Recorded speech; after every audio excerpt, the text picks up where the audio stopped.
About the break. Uh, Now here is a session on XR, design, art, and entertainment. So we both are in the chair this session.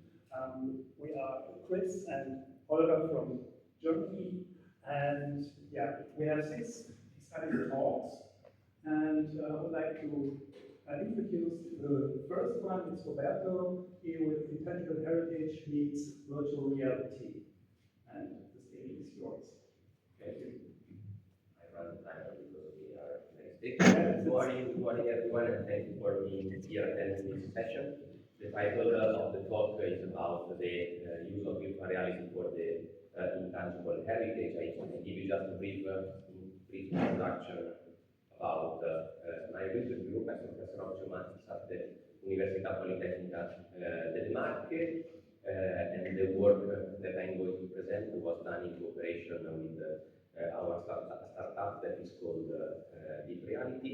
As you can see, we develop a different solution for streaming virtual reality events, creating virtual experiences, and mixing augmented reality, virtual reality with artificial intelligence, even in the field of education and in the field of rehabilitation.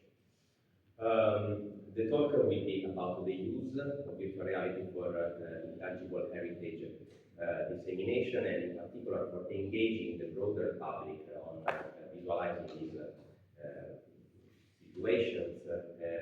And we created a platform to easily create such content and visualize. Just not to bother you because the time is running, but the importance of intangible heritage by the UNESCO. Here you can see 5 bullets that in my opinion are important: the oral tradition, the performing arts, the social practices, the knowledge practices concerning the nature and the universe, and the traditional craftsmanship. And we need, even from the regulations from UNESCO and the European Commission, methodologies and digitization processes to disseminate in the best way such content. So there are some constraints that hamper the exploitation of this intangible heritage. So the case study that we choose for this presentation, I don't know if you know about Rossini, the musicians, maybe yes, is an opera festival that takes place in Pesaro, that is the born city of this composer, and generally what is done is to recreate the creations of Rossini in venues of excellence, and it has even the institutional recognition in the 93 for its cultural impact as intangible heritage for the city of Pesaro. But the challenges are, as I told you before, the safeguard of this heritage, breaking the geographic barriers, engaging the new generation in knowing about such composer, and even enhancing the accessibility and the inclusion. So the system that we developed briefly, sorry for the layout, but I use a next, sorry for that.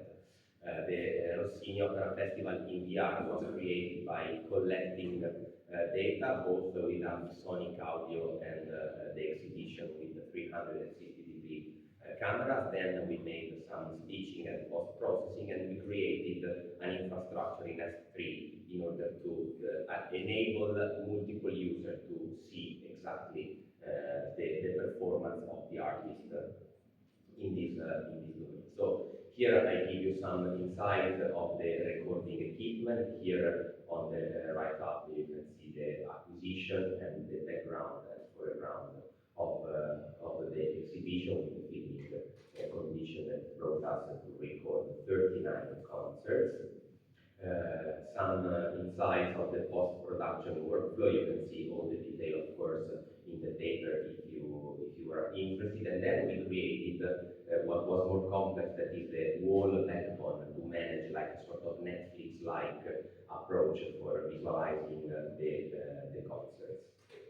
Here you can see some of the recording, so what the people can see from the bottom to the balcony, where there is the exhibition. So what you see here is in 360 degrees. I wanted to go on, but the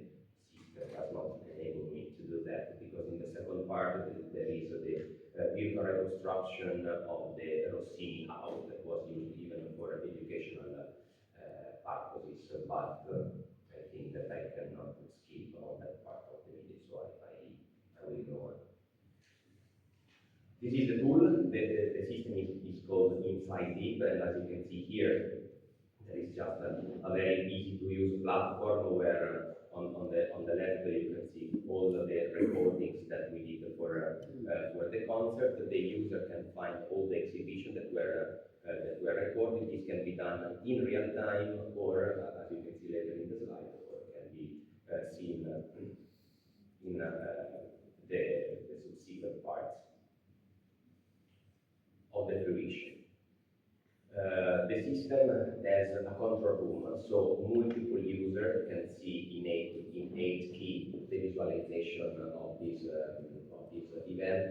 We didn't make a usability test, but we got useful insight from the user, because they could see the same exhibition in different moments, but they are their own experience, and then with the control room we can decide to drive all the users to experience the exhibition, but it's a single experience in a collaborative way. So that was the more tricky part, because the data are huge and the management of the control room is not so easy.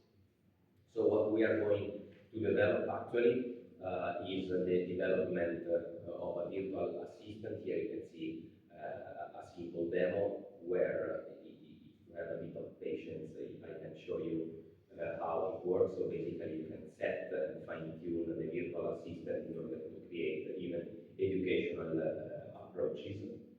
And inside the tool, you can see very easily, once the virtual exhibition has been developed, maybe now you can see the virtual reconstruction exactly of the Rossini house. So we merge the real state of the exhibition with the virtual reconstruction of the Rossini Opera Festival. And maybe you know this exhibition was done by Rainbow, that is a company that developed the Rossini, maybe someone of you knows. And you can even create educational experiences after looking at the concert of the composer Rossini. So I think I have just 40 seconds left. Just few remarks. Virtual reality is an enabler even for intangible heritage. The most tricky part of the development was the setup of the S3 cloud infrastructure, because the bit rate is so hard, but we made some development in order to go over this hampering, and it has a lot of potential.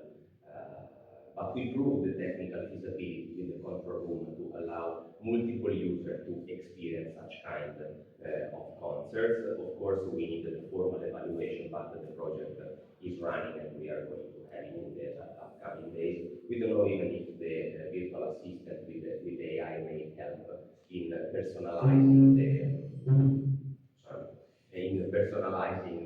experience. So just a few goals and acknowledgement. The project is called GTA Square, that is a ministry financing. Here you see some of the companies that helped us on the development, and thanks to all the authors of this work and the cooperation between the company and the university, that in my view is a winning solution. Thank you very much for your attention. Thank you very much.